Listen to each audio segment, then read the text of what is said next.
পণ্ডিতজি বলতেছে আপনার যেটা জবাই করেন এটা যদি হালাল হয় তাহলে আল্লাহ যেটা মারে ওটা হারাম কেন হবে?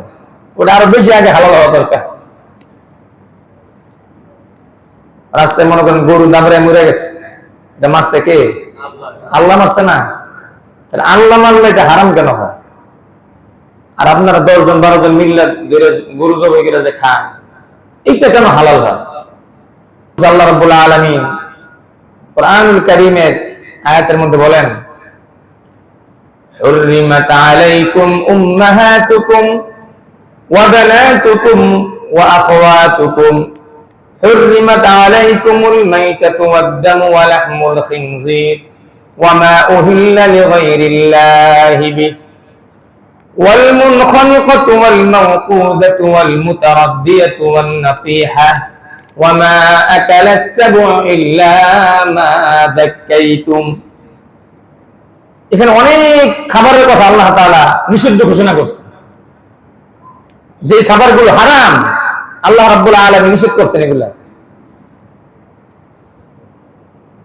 একটা লিস্ট আমি টেনে বলে দিই আপনাদের সুবিধার্থে, আপনারা জানবেন। যেই কটা খাবার আল্লাহ তাআলা নিষেধ করছেন এর মধ্যে 1 নম্বর হলো আল মাইতা, মৃত প্রাণী আমাদের জন্য হারাম করছে। মৃত প্রাণী আমাদের জন্য কি আলোচনা চলবে, কিন্তু শিরকের এই কথাগুলো সামনে আসবে। এখন মৃত প্রাণী কাকে বলে? এক হিন্দু মৌলভী সাহেবের প্রশ্ন করছে।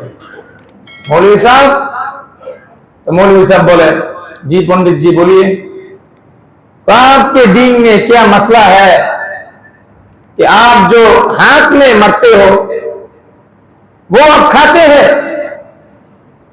लेकिन जब भगवान में मरते हैं वो अब नहीं खाते, ये कैसा मसला है आपका?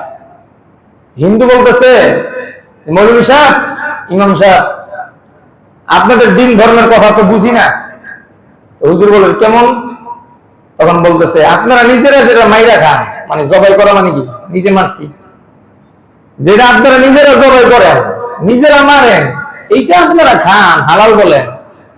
যেটা স্বয়ং আল্লাহ নিজে মারে এইটা আপনারা হারাম কোন যুক্তিতে? ये तो हमारे समझ में नहीं आते।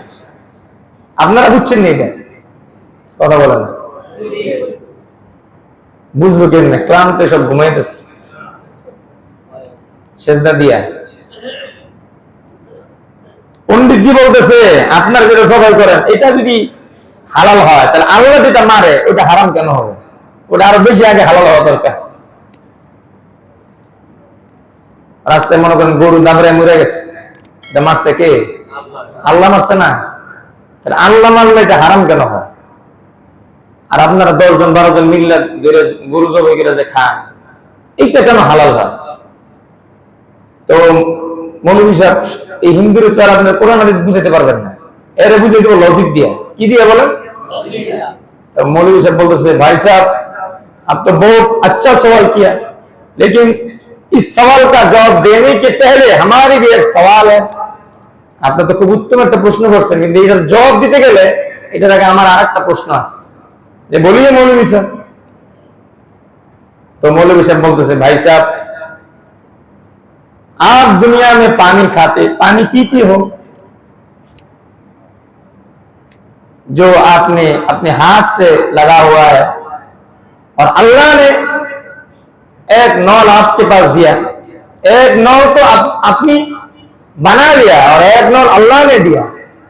आप जो नल बनाया है उससे पानी पीते हो, लेकिन अल्लाह ने जो नल दिया है उससे क्यों नहीं पीते? मौलवी साहब बोले, हिंदू पंडित जी, अल्लाह ताला আপনাকে একটা নল দিছে যেখান দিয়ে পানি বাইর হয়, আর আপনারা নিজেরা একটা নল বানান যেখান থেকে পানি বাইর হয়। মানুষ যেটা দিয়ে পানি বাইর করে এই নলের নাম কি? কল। কল চাপলে পানি বের হয় না? তা আপনারা নিজের হাতে নলকূপে পানি খান, এটা আপনাদের সমস্যা নাই, কিন্তু ভগবান যে নল আপনার সৃষ্টিগত ভাবে দিয়ে দিচ্ছে সেই নল দিয়ে যখন পানি ছাড়েন ওই পানি খান না কেন? বুঝেন না কথাটা? কি বুঝছেন? ভগবানের নলের পানি আপনারা খান না, এটা হারাম কর। এই পেশাব হারাম, এটা খালি মুসলমান দেখে না সবাই বলে? কিছু কিছু ক্ষেত্রে তো মানতে হবে, নামই না উপায় নেই। अल्लाह ने जो नल आपके पास दिया है, ये नल का पानी आप नहीं पीते, इसको आप भी हराम कहते हैं। ভগবান যে নল আপনাদের শরীরে সেট করে দিছে, এটার আপনারা হারাম বলেন, এই পানি আপনারা খান না। নিজেরা যে নলকূপ তৈরি করেন ওটার থেকে পানি খান, যেই কারণে আমরাও ভগবান যে মারে যে প্রাণী, ওই প্রাণী খাই না, নিজেরা জবাই করে খাই, ওই কারণে। সুবহানাল্লাহ। সব উত্তর তো আর কোরআন হাদিস দিয়ে দেওয়া যায় না, মাঝে মাঝে এই ডান বাম দিয়া।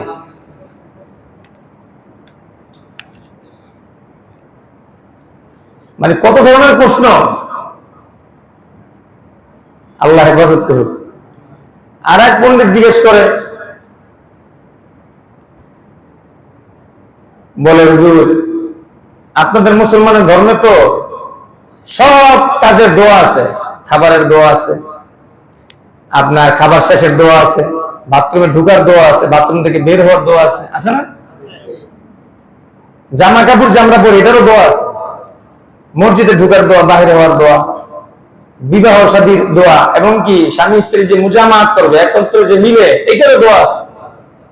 কি বলেন, আছে না নাই? হিন্দু একটা, এদের তো আর নিয়ম ভালো না, এদের নিয়ম হলো মুসলমানদেরকে পচানো আর কি। মৌলভী সাহেব हमें एक दुआ सिखा दीजिए, हमारे एक दुआ सिखाया था, की दुआ? तो आप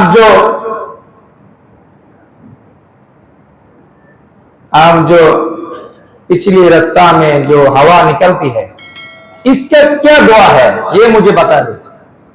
बुझलेন একদম, এটা তো অন্য শব্দ বলা যাবে না, যে বাতাস যে আপনারা পিছন দিক দিয়ে ছাড়েন, এটার দোয়া কি? কি বুঝলেন? এটার কি দোয়া আছে বলেন তো?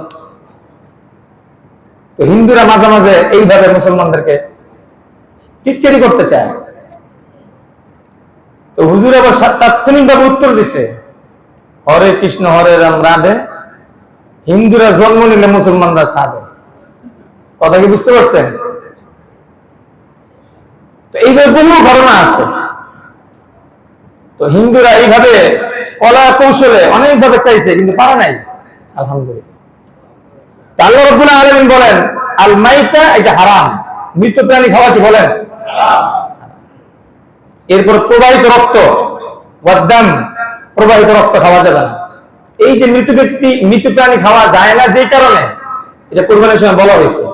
এর মেইন কারণ হলো পশুর ভিতরে যে রক্ত থাকে, রগের ভিতরে বিশেষ করে, এই রক্তটা হলো দমে ফাসে, নাপাক রক্ত, এটা ভিতরে ভাইরাস থাকে, অনেক জীবাণু থাকে, এটা মানুষ শরীরে গেলে ক্ষতি হয়। প্রাণী যখন মারা যায়, এই রক্তগুলো শুকিয়ে গোশতের ভিতরে ঢুকে যায়, এটা বের করা যায়। এই গোশত যখন মানুষ খাবে, তখন তার ভিতরে ক্যান্সার জাতীয় রোগের মতন আরো বড় বড় রোগ তৈরি হবে, মানুষের ক্ষতি হবে।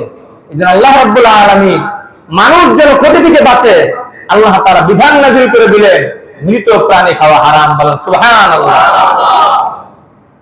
হিন্দু কথা আমরা শুনি, ওরা বুঝি কি আর জানে কি? ওয়ালাহুল খিনজির, শুয়োরের গোশত খাওয়া হারাম। বলেন কি গোশত খাওয়া হারাম?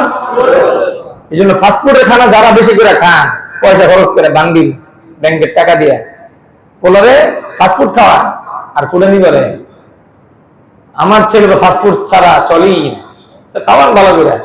এগুলো সব শুয়ার জবাইও করে না, আস্তে মেশিনে ঢুকাই দিয়ে পেস্ট বানায়, এরপর কি কি দেয় আল্লাহ পাকি ভালো জানে, সেগুলো আসে প্যাকেট হয়ে আমাদের বাংলাদেশ সহ সমস্ত মুসলিম কান্ট্রি গুলোতে। এই যে আমাদের সন্তানদের এত পরকে বাঁচছে কেন? লজ্জা কম? আপনি রিসার্চ করে দেখেন, শুয়ার যে খাওয়া হারাম কেন করছে আল্লাহ তাআলা, আর শুয়ারের লজ্জা কম। শুয়ারের কি কম? লজ্জা কম। এই শুয়ার যারা খাবে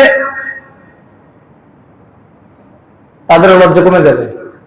এই জন্য আপনার ইউরোপ আমেরিকার মানুষের লজ্জা কম, লজ্জা সহ্য নেই।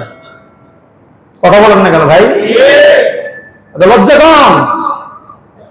আর আল্লাহ পাক জানে লজ্জা হলো মুমিনের সবচেয়ে বড় সৌন্দর্য।